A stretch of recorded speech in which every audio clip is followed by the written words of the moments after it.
আমার প্রবাস জীবন। আমার পরিচয় দিয়ে শুরু করি। আমার নাম সাইদ, জেলা বগুড়া, গাবতলীর চক পোচাইতে। ঘটনা সেই 2018 সালের।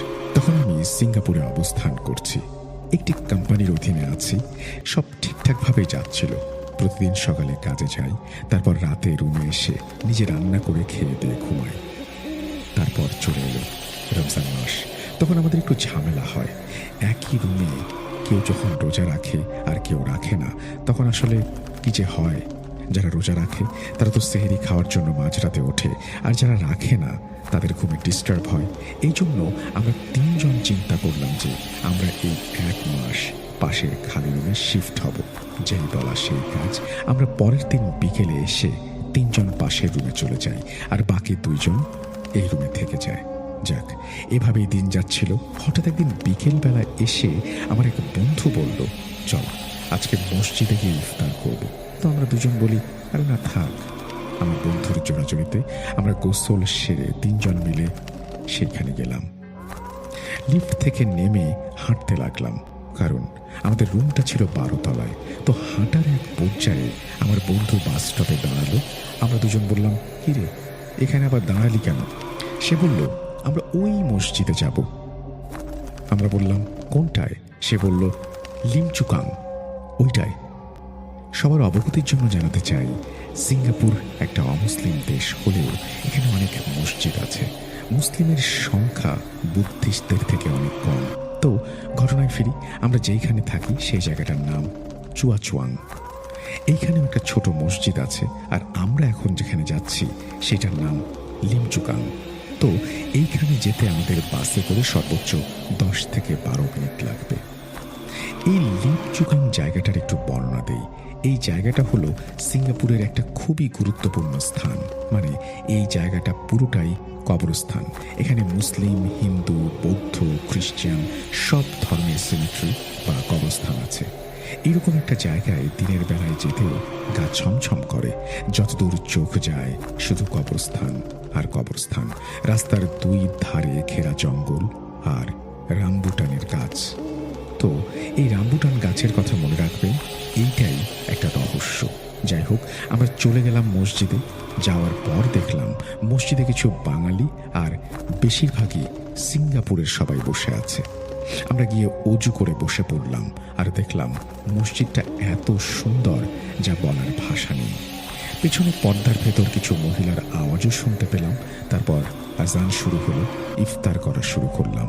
আমরা দেখলাম ইফতারে যত আইটেম আছে, আমাদের দেশে বড় বড় অনুষ্ঠানেও এত আইটেম থাকে না। তো ইফতারটা আমাদের খুব পছন্দ হলো। তারপর নামাজ পড়ে বের হয়ে আসলাম। এসে দেখি একদম সন্ধ্যা হয়ে গেছে, আর চারিদিকে ঘেরা গাছপালা থাকার কারণে মনে হচ্ছে একদম রাত। আমরা 3 বন্ধু মিলে বাস স্টপে দাঁড়ালাম। বাস আসলো, আমরা আসতে থাকলাম। আস্তে আস্তে চারপাশ দেখছি। এত ভয়ঙ্কর লাগছিল, মনে হচ্ছিল আমরা গহীন জঙ্গলের মাঝে আছি। তো সেদিন আর কিছু হলো না, আমরা রুমে চলে আসলাম। আর এভাবেই আমরা মাঝে মাঝে ওই মসজিদে যাই, ইফতার করে আসি।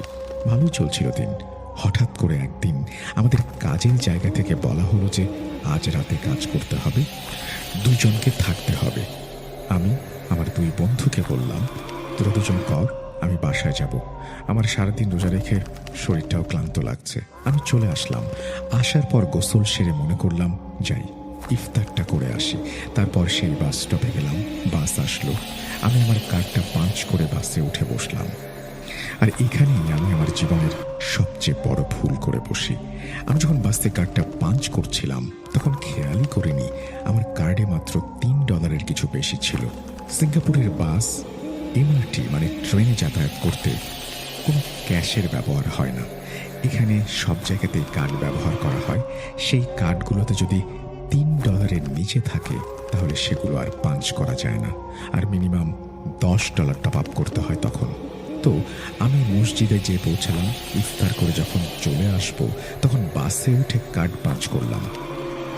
তখনই বুঝলাম রেড কালার দেখাচ্ছে, অ্যামাউন্ট লো। তারপর আমি অনেক ভয় পেয়ে গেলাম। এখন আমি কি করব? বাস থেকে নেমে কিছুক্ষণ বাসের ছাউনিতে বসে থাকলাম। তারপর অনেক ভেবে চিন্তে ভাবলাম আজ হেঁটেই যাব। তারপর আল্লাহর নাম নিয়ে হাঁটা শুরু করলাম। মাঝখানে কানে হেডফোন দিয়ে গান শুনছিলাম। হেঁটে যেতে ৩০-৪০ মিনিট লাগবে এইরকম একটা আন্দাজ করে নিলাম। ১০ থেকে ১৫ মিনিট হাঁটার পর কেমন যেন একটা শব্দ কানে বাজছে, যেমনটা অনেক মানুষ একসাথে হাসলে হয়। আমি মনে করলাম এটা বোধহয় হেডফোনের সমস্যা, তাই কান থেকে বের করে একটু বাড়ি দিয়ে আবার কানে দিলাম এবং আমি খুব শান্ত থাকার চেষ্টা করলাম। আস্তে আস্তে হাঁটছি। আমি মনকে বারবার বোঝানোর চেষ্টা করছি সবকিছু স্বাভাবিক আছে, কিন্তু আমার ভেতরটা কেন যেন বারবার কেঁপে উঠছে। পরিবেশটা অন্ধকার, মাঝে মাঝে দু একটা গাড়ি গেলে যেমন আলো হয়, সেই আলো ছাড়া সব অন্ধকার। হঠাৎ আমি খেয়াল করলাম কেউ যেন আমার সামনে দাঁড়িয়ে আছে, উল্টো দিকে মুখ করে। পরনে কোট প্যান্ট ছিল একদম মাটি পর্যন্ত ঝোলানো। প্যান্টটা যে মাটি পর্যন্ত ঝোলানো ছিল এর কারণ আমি শুনেছি শয়তানদের পা উল্টো থাকে এবং সে কারণে তারা একটু হয়তো বেশি ঝুলের প্যান্ট পরে। যাই হোক, হঠাৎ দেখি লোকটা জোরে দৌড় দিয়ে রাস্তার ওই পাশে চলে গেল, আর এইটা দেখে আমার মাঝে কেমন যেন কেঁপে উঠল। তারপর লোকটাকে আর দেখতে পেলাম না। আমি হাঁটা বন্ধ করলাম না। হাঁটতে হাঁটতে আমি যখন একটা বড় রামবুটান গাছের কাছে আসলাম, তখন দেখি ওইখানে একটা লোক গাছের সাথে হেলান দিয়ে আছে। অন্ধকারে মুখ না দেখা গেলেও বোঝা যাচ্ছে ওইটা একটা মানুষ। তো যখন ওই গাছের নিচে আসলাম, হঠাৎ করে একটা রামবুটান আমার মাথার উপরে পড়ল। অনেকে বলতে পারেন এই রামবুটান, এই ফলটা কেমন, তাদের জন্য বলছি এটা দেখতে সেম আমাদের দেশের লিচুর মতো, কিন্তু এর গায়ে লম্বা লম্বা কিছু কাঁটার মতো থাকে। এগুলো শক্ত কাটা না, এগুলো পাকলে একদম শরীর লাল হয়ে যায়। তো ফলটা যখনই আমার মাথার উপরে পড়লো, আমার কলিজাটা যেন বের হয়ে আসবে এরকম ভয় পেলাম। সাথে সাথে দেখলাম লোকটা আমার দিকে ঘাড় ঘুরিয়ে তাকালো। এটা দেখে আমি কি করবো বুঝতে পারছিলাম না। একবার ভাবলাম দৌড় দেবো, তারপরে ভাবলাম থাক, দেখি কি হয়। আসলে এটা বলা বা লেখা যত সহজ হচ্ছে, বাস্তবটা ছিল ততটাই কঠিন।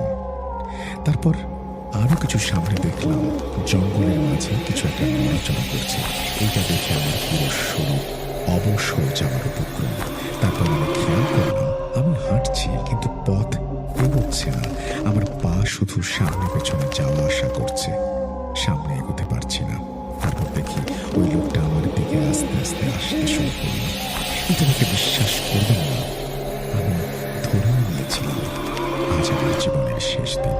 তো এইভাবেই যখন লোকটা কাছে আসলো, আমি দেখলাম লোকটার মুখ দেখতে ঠিক একটা মাছের মতন, আর হাত দুইটা খুব ছোট ছোট, এবং মুখে সে যেন কি চাবাচ্ছে, যেমনটা ঘোড়া চাবায়।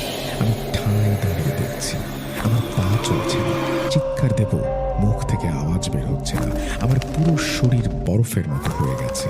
তারপর দেখলাম ওই অবয়বটা আমার গলার কাছে তার হাত নিয়ে আসতে লাগলো, আর সাথে সাথে দেখলাম হাতটা কেমন যেন এগিয়ে আসতে লাগলো আমার দিকে। অচেতন হওয়ার আগ মুহূর্তে শুধু বিকট একটা আওয়াজ শুনলাম। তারপর কারো ডাকে আমার হুঁশ ফিরল।